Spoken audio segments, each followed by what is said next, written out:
The nurse's pen was moving toward my mother's chart when my stomach dropped completely. Something felt wrong before I even understood why. A quiet alarm, the kind your body sounds before your brain catches up, that made me step forward without thinking. I saw the signature line first. Then the words above it. Do not resuscitate. And below that, in my father's heavy, deliberate handwriting, his name. Already signed. I grabbed the chart before the nurse could finish processing it. My hands were shaking so badly the paper rattled. What is this? I said. My voice came out low. Barely a whisper. The kind of quiet that only happens when fury is too large for volume. The nurse took a small step back. I turned around. My father was standing near the window. His arms were crossed. His face was composed, rehearsed, even, like a man who had already decided this conversation would go his way. He didn't look like someone who had just tried to remove his wife's right to be saved. He looked like someone who thought he was being practical. It's a difficult decision, he said calmly. But it's the right one. My mother lay in the bed between us, connected to monitors, her eyes closed. She didn't know what he had just done. My name is Olivia Parker. And I had just discovered that my father was willing to let her die to save money. I have to take you back. Not far. Just far enough to make sense of who these people are. My mother, Diane Parker, spent 31 years building a life that centered on other people. She drove my sister Nora and me to every practice, every appointment, every ordinary Tuesday that needed a ride. She cooked real meals on weekday evenings when every other parent on our street was ordering delivery. She sat outside in the cold at school events, clapping the loudest every single time. She was the reason our house felt like a home. My father, Richard Parker, was a different kind of person entirely. Not cruel, not obviously, but measured in a way that felt cold once you understood it. He thought about cost before he thought about people. He talked about investments at dinner.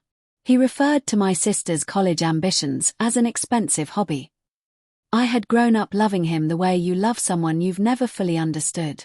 But I had also grown up watching my mother absorb everything he wouldn't give. The warmth, the generosity, the simple willingness to put someone else first. She never complained. That was the worst part.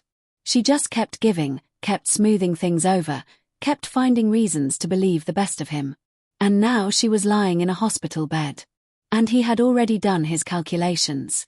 I walked out of that room because if I stayed I was going to say something I couldn't take back. The hallway was long and white and too bright, the way hospital hallways always are, like the lighting is designed to make you feel exposed. I walked to the end of it and stood facing the wall. My reflection looked back at me from the dark window of an unlit office. I barely recognized the expression on my own face. The DNR was still in my hand. I was gripping it tightly enough that the edges had started to bend. I had known my father was difficult. I had known he made decisions based on money in ways that hurt people.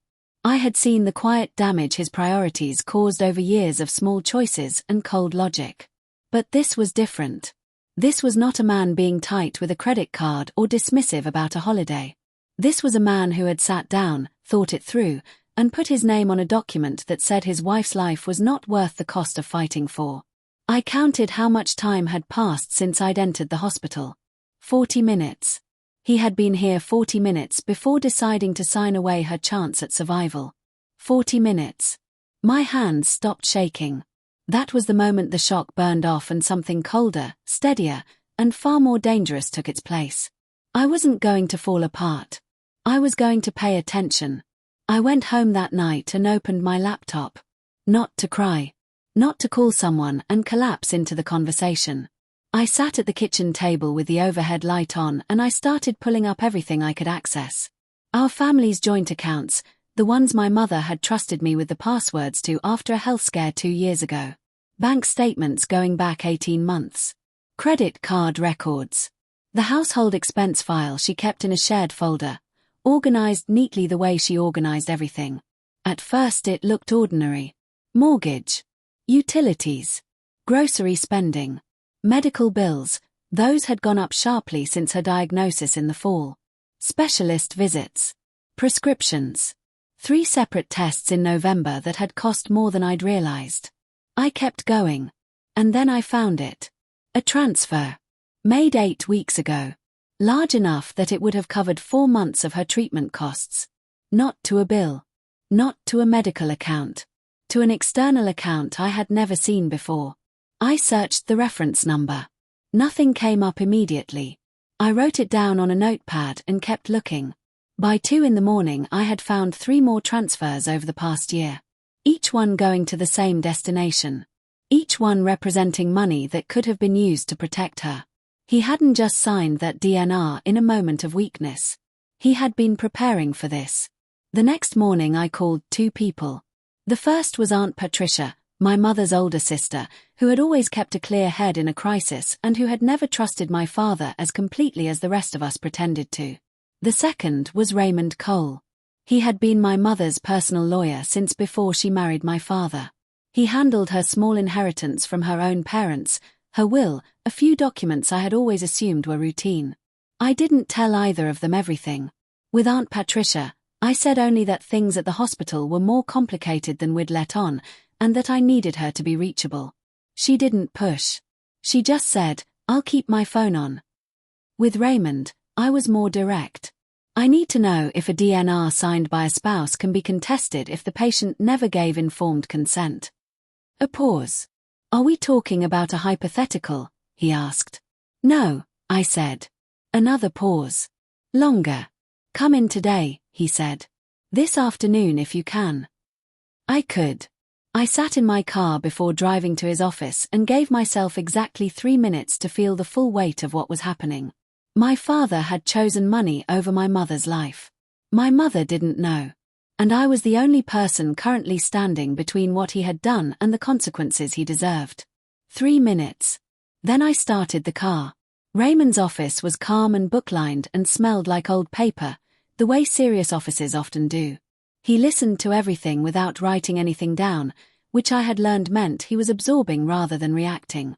When I finished, he was quiet for a moment. Then he said, "Before we talk about the DNR, I need to ask you something. How much do you know about your family's financial structure?" I told him what I'd found. The transfers. The amounts. The pattern. He nodded slowly. "Your mother has an independent estate," he said. "Separate from your father's assets. She established it before the marriage and maintained it carefully.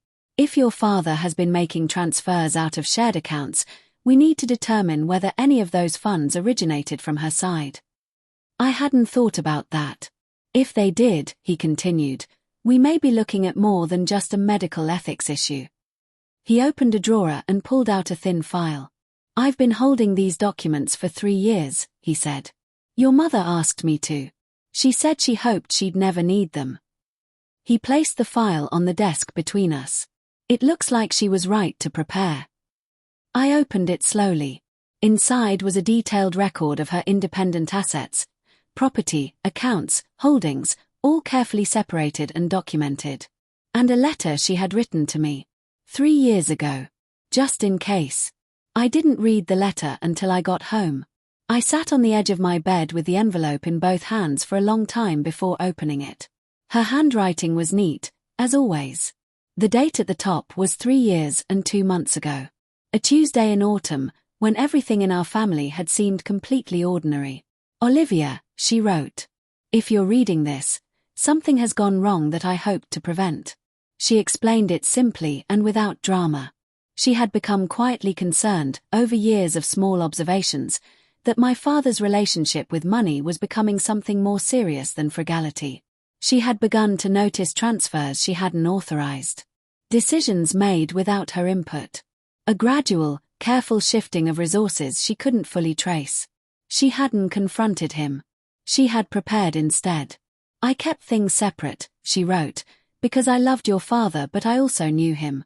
And I knew that the version of him that appeared in a financial crisis was not always the version I had married." She asked me to trust Raymond. To act carefully. To protect Nora if things fell apart. She ended with one sentence that I read 3 times. "You were always the one who noticed things, Olivia. Use that." I folded the letter. Put it back in the envelope. and went to the kitchen to make coffee and plan the next 24 hours with the clearest head I could manage. I went back to the hospital the following morning. My father was already there when I arrived, standing near the nurse's station with the particular posture of a man who expects to be listened to. He turned when he heard my footsteps and his expression did something careful and quick, the adjustment of someone recalibrating their approach. "Olivia," he said. "I'm glad you're here. We should talk about next steps." "We should," I said.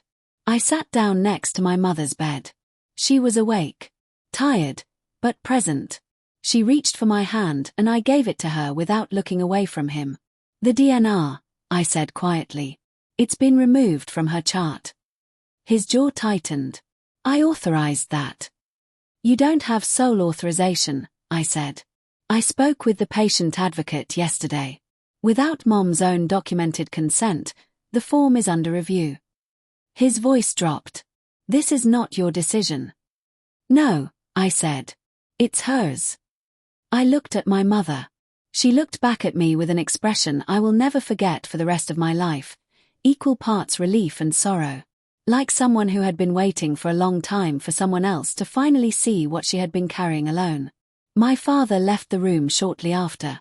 I stayed. I held her hand and wrote notes on my phone with my other hand. Documentation. Everything. Raymond called me that evening with news. The DNR challenge was straightforward, he said. Because my mother had never been given the form to review personally, had never signed it herself, and had not been declared mentally incapacitated, my father's unilateral signature was legally contestable. The hospital's patient advocate had already flagged it. "That's the easy part," Raymond said. "What's the harder part?" "The transfers." He had spent the day cross-referencing my mother's asset records against the account numbers I had given him. 2 of the 4 transfers had originated from an account that was funded, in part, by income from her independent estate. Rental income from a property her parents had left her. "He used her money," I said. "It appears so. Without documented authorization." I wrote that down. "Can it be recovered?" "If we move quickly and carefully, yes. But Olivia," he paused. "He will know what you're doing once we file. Are you prepared for that?" I thought about the letter. About her handwriting. About 31 years of a woman quietly holding a family together while the man beside her calculated everything. "Yes," I said. "Then I'll begin tomorrow." I thanked him, ended the call, and sat for a moment in the quiet of my apartment. Then I called Aunt Patricia and told her everything. I saw my father at the hospital 2 days later. He was sitting in the family consultation room when I arrived, which surprised me. He'd been avoiding direct contact since the DNR conversation. I sat across from him. He studied my face the way someone does when they're trying to read information rather than connect with a person. "You've been busy," he said. I smiled. Not warmly. "I'm always busy when there's something important to manage." He leaned back. "Whatever you think you know." "I don't think anything," I said. "I have documents. That's different." A muscle in his jaw moved. "Raymond Cole has been your mother's lawyer for 20 years, I continued. "He has records going back longer than that. And I've spent the last 4 days going through every financial record I have access to." I tilted my head slightly. "You were careful. But not careful enough." He said nothing. "I wanted you to know," I said, keeping my voice even, "that I'm not doing this out of anger. I'm doing this because she deserves someone in her corner who isn't calculating the cost." I stood up. "This isn't a fight you're going to win," I said quietly. "I'd like you to think about that." I left the room before he could respond. My hands were steady. That same evening, I sat down with my sister Nora. We met at her apartment, neutral ground, and I laid everything out on her kitchen table. The documents. The transfer records. The letter from our mother. Raymond's initial findings. Nora is quieter than me. More careful. She tends to give people the benefit of the doubt long past the point where I've stopped. She sat across from me and read through everything without speaking. When she finished, she looked up. "He used her money," she said. Not a question. "Yes." "To do what with?" We don't have the full picture yet. Raymond is still tracing it. But at minimum, he moved funds that were not solely his to move. Nora was quiet for a long time. I kept making excuses, she said finally. Every time something felt off, I told myself I was imagining it. Or that it was just how he was. I know, I said. I did the same thing. For a long time. What do we do now? I told her. Not everything, just the next steps. What Raymond had filed. What the hospital advocate had confirmed. What Aunt Patricia was doing on the family communication side. Nora listened carefully. Then she said, "What do you need from me?" I told her. She nodded once. And just like that, we stopped being two daughters dealing with a difficult father. We became something more organized than that. Raymond moved faster than I expected. By the end of the third day after our call, he had filed a formal challenge to the DNR on the grounds of unauthorized consent. The hospital placed my mother's treatment decisions under temporary patient advocate review, meaning my father could no longer make unilateral medical choices without additional oversight. That same afternoon, Raymond filed a motion to freeze the external account receiving my father's transfers, pending a financial review. He called me when it was done. "He'll know by tomorrow morning," Raymond said. "Good," I said. "Are you prepared for his reaction?" "I've been preparing for it my whole life," I said. "I just didn't know it." I went to the hospital that evening. My mother was more alert.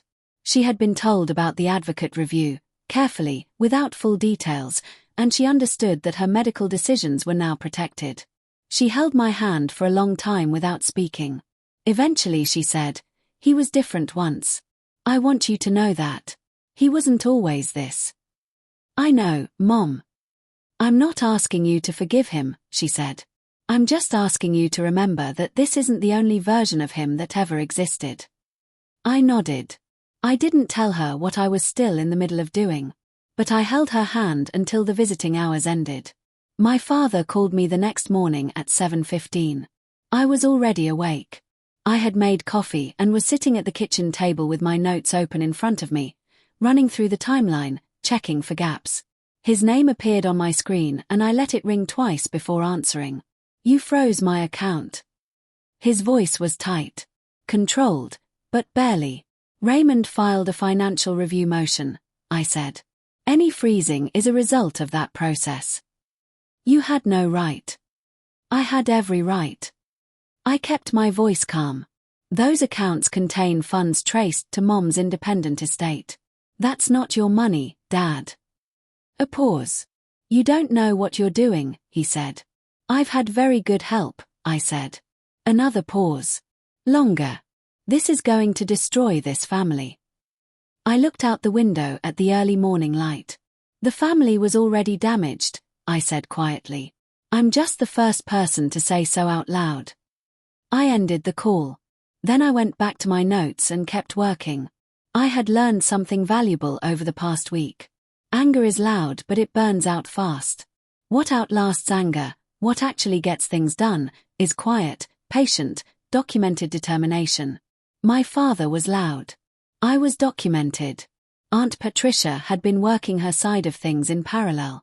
She had spent 3 days making careful phone calls to extended family members. Not to gossip, and not to manipulate, but to inform. To share facts with people who had a right to know what was happening and who had, in some cases, their own financial relationships with my father that might be affected. I hadn't told her to do this. She had decided on her own. By the end of the week, 3 cousins had independently contacted Raymond with questions about shared investment accounts they held with my father. 2 of my mother's closest friends, women who had known her for decades, reached out to me directly. And a business partner of my father's, a man named Walter Briggs who had worked with him for 11 years, quietly requested a review of their partnership documents. I hadn't leaked anything publicly. I hadn't run a campaign. I had simply told the truth to a small number of people who trusted me, and the truth had done the rest. My father had built his position on the assumption that no one would look closely. He had been wrong about that. He had also been wrong about something more fundamental. He had assumed that because my mother was quiet, the people who loved her were also quiet. We weren't. We were just waiting for someone to take the first step. That night, alone in my apartment, I let myself feel it. All of it. I sat on the bathroom floor. I don't know why the bathroom, it just felt like the right kind of small, enclosed space for the size of the grief, and I pressed my back against the cold tile wall and cried for about 20 minutes. Not for my father. Not out of anger. For my mother. For 31 years of a woman who had loved a man carefully and faithfully and had still ended up in a hospital bed while he signed a form that said her survival cost too much. For the letter she had written 3 years ago in her neat handwriting, quietly preparing for something she hoped would never happen, and not telling anyone because she didn't want to frighten us. For every moment I had watched her absorb something painful and redirect it into warmth, into food, into showing up, and had thought to myself that's just how she is, without asking whether she was okay. I cried until I couldn't. Then I washed my face, made tea, went back to the kitchen table, and kept working. Because grief is real and it matters, but it doesn't get to be the thing that stops the thing that needs to be done. That was something she had taught me, without ever knowing she was teaching it. Word moved faster than I expected. By the end of the first week, my father's professional world had begun to shift in ways he hadn't anticipated. Walter Briggs put their joint venture on administrative hold pending the financial review. That single action was quiet, no public statement, no announcement, but it sent a message through my father's network that something serious was happening.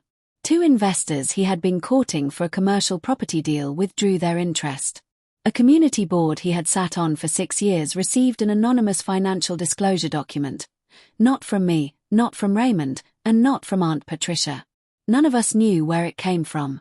But it raised enough questions that the board chair called my father asking for a meeting. He was losing ground on multiple fronts simultaneously. And here is the thing about a man like my father, a man who has built his sense of power on the assumption of control. He didn't know how to lose ground quietly. He made phone calls, demanded explanations, accused people. And every aggressive response confirmed what everyone was beginning to suspect, that he was frightened, which meant the things being said about him were true. I watched all of it from a careful distance. I was not enjoying it. That's important to say. I took no pleasure in watching someone collapse. But I felt, for the first time in days, that justice was moving in the right direction. Raymond called me on day 8 with an update. The financial review had traced the 4 transfers clearly. 2 originated entirely from my father's personal accounts, his money to move. But the other 2 drew from the joint household account, which received quarterly deposits from my mother's estate rental income. Effectively, he had used her money she had inherited, maintained, and protected for decades, without her knowledge or consent, to fund accounts he had established as personal financial shields. What's the legal exposure? I asked. Significant, Raymond said. We're looking at misappropriation of marital assets at minimum. Depending on intent, it could go further. And the DNR? The Hospital Review Board has ruled it invalid. Your mother will be asked, when she's strong enough, to document her own wishes. Until then, all decisions go through the advocate panel. I wrote everything down. How is she? Raymond asked. He had known her for 20 years. The question was genuine. Stronger, I said. She's been asking questions. Does she know the full picture? Not yet. I want to tell her myself, when the time is right. She'll be proud of you, he said. I didn't know how to respond to that. So I just thanked him and said I'd be in touch. My mother was moved out of the ICU on day 9. A smaller room. Quieter. A window that looked onto a narrow garden. Bare branch trees and a small stone bench that no one ever seemed to use. She was sitting up when I arrived. More color in her face. Her eyes clear and sharp in the way I had missed while she was sedated. You look tired, she said when she saw me. I'm fine, I said. You look like me when I'm pretending I'm fine, she said. I laughed. It surprised me, the sound of it in a hospital room. But she smiled when she heard it, and something that had been knotted for days loosened very slightly. I sat beside her and told her. Not everything, not yet, but the shape of it. The DNR being contested. The financial review. Raymond's involvement. Aunt Patricia. Nora. She listened without interrupting. When I finished, she was quiet for a long moment. I should have told you sooner, she said. You told me when it mattered, I said. The letter was enough. She looked out the window at the bare garden. Is he going to lose everything? She asked. He's going to face real consequences, I said carefully. Whatever happens after that is partly up to him. She nodded slowly. I'm not angry at him, she said. I'm just tired of being the reason he gets away with things. He won't, I said. Not this time. By day 10, the extended family had chosen. Not loudly. Not with declarations or dramatic confrontations. But in the quiet way that families realign, through phone calls that go unreturned, through chairs that are no longer offered at the table, through a gradual withdrawal of the social currency that allows someone to maintain their position. My father had always operated on authority. The authority of being the family patriarch. The authority of being the one who managed money and therefore controlled access to it. But authority based on fear and financial control is fragile.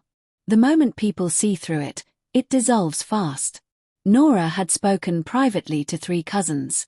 Aunt Patricia had spoken to 2 uncles and my mother's closest friend. The business situation with Walter Briggs had filtered back through the family network. And my father, rather than acknowledging any of it, had responded with the thing that finished him socially. He blamed my mother. Not directly.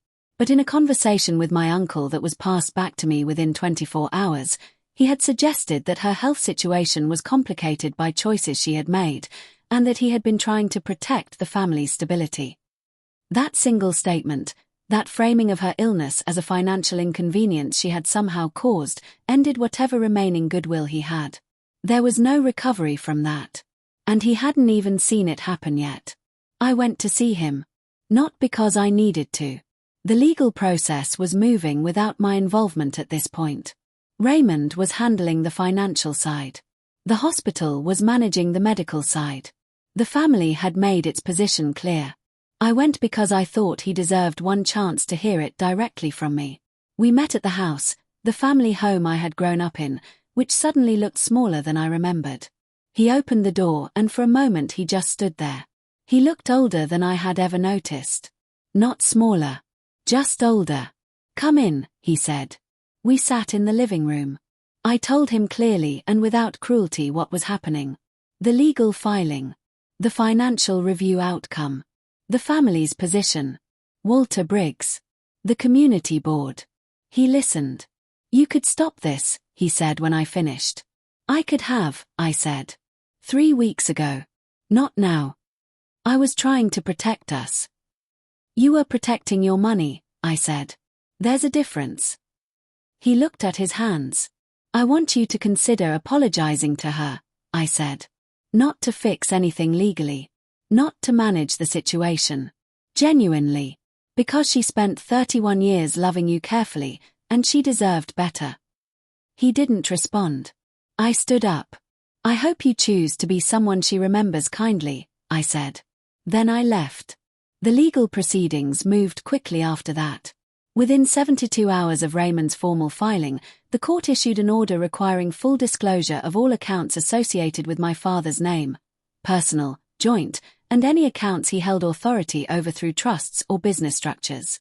The external account, the one receiving the transfers, was revealed to be part of a small personal holding structure he had established 18 months ago.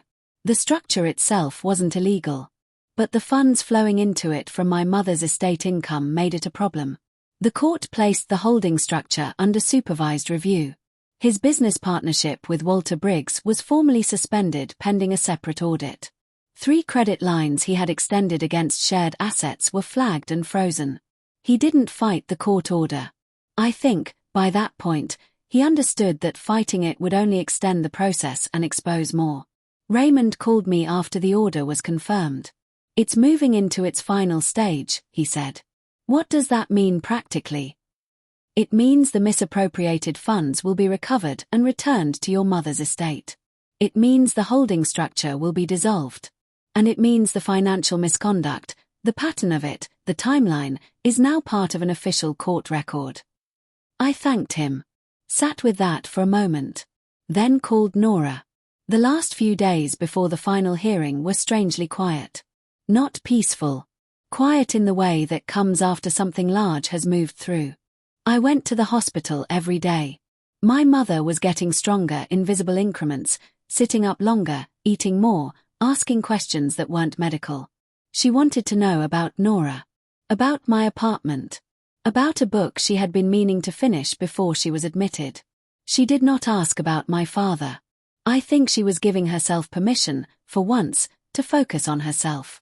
I respected that completely. At home I kept the documentation organized, kept Raymond updated, kept answering the steady flow of family messages that came in asking for news. I was careful and factual in every response. Not dramatic. Not editorializing. I found myself thinking about the version of this story that could have happened if I hadn't been at the hospital that day. If I hadn't been close enough to see the chart. If I hadn't grabbed it before the signature was processed. The smallest moments carry the most weight sometimes. One step in the right direction at the right second. That's all it had been. And yet everything that followed, the letter, Raymond, the financial review, the family realigning, my father's structure falling apart, everything had grown from that one reflex. I was not going to waste it. The court hearing was on a Thursday morning. I sat in the second row with Raymond to my left and Nora to my right. My father was at the front with his own lawyer. He didn't turn around when we entered. I watched the line of his shoulders, still squared, still presenting the posture of a man in control, but smaller somehow. The way things look smaller once you see them clearly. The proceedings were formal and precise. The judge reviewed the financial documentation Raymond had compiled. The misappropriated transfers were detailed clearly. Dates, amounts, source accounts, destination. The pattern was undeniable once it was laid out in chronological order.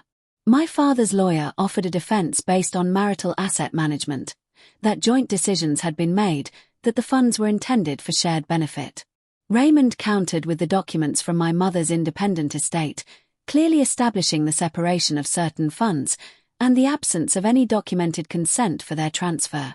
The judge didn't take long. Full restitution of misappropriated funds to my mother's estate. Dissolution of the personal holding structure. A supervised financial review of all remaining joint assets. A formal record of the DNR violation added to the case file. When it was over, I sat very still for a moment. Then I reached out and took Nora's hand. In the weeks that followed, things rebuilt themselves slowly and unevenly, the way things do after a real collapse. My mother came home on a Thursday afternoon. Nora and I had cleaned the house, filled the refrigerator, and placed her favorite flowers on the kitchen table. Nothing dramatic. Just the small signs that said, "You're expected, you're wanted, you're home." She stood in the doorway for a moment and looked around. Then she said, "It smells like the house." I didn't know what that meant exactly. But I understood it. My father had moved into a short-term rental apartment on the other side of the city. He and my mother had not spoken since the hearing. Whether that would change was something only they could decide, in time. I had stepped into a new role in the family, not forcefully, not by appointment, but because someone needed to manage the practical realities of the months ahead. My mother's financial accounts needed restructuring. Her estate documentation needed updating. Raymond needed coordination for the asset recovery process. I was good at managing these things. I had learned to be. Walter Briggs sent a note, brief, professional, saying he respected how the situation had been handled. I filed it and kept working. There was still much to do. But for the first time in weeks, it felt like work toward something, rather than work against something. My mother and I sat on the back porch on a Sunday afternoon, 3 weeks after she came home. The garden had started to show the first edges of spring. Small and unspectacular, just the earliest green at the tips of bare branches, but present. She had a cup of tea. I had coffee. We didn't talk for a long time. Eventually she said, "I've been thinking about the letter." "Which part?" I asked. "The last part." She looked at the garden. "I wrote that you were the one who always noticed things. I meant it as a practical observation. You were always the child who caught details, who paid attention." She paused. "But sitting here now, I think I also meant it the other way." "What other way?" "That you notice people," she said. "What they need. What they're carrying. What they're afraid to say." I looked at the bare branches and their thin edges of new growth. "I didn't notice fast enough," I said. "You noticed in time," she said simply. "That's all anyone can do." We sat quietly in the thin spring light. I thought about the chart. The pen. The moment before everything changed. I thought about how close it had come to going another way. And then I stopped thinking about the past and stayed in the present instead. In the garden, in the early warmth, beside the woman who had spent a lifetime making sure other people had what they needed. It was my turn now. And I was not going to waste it.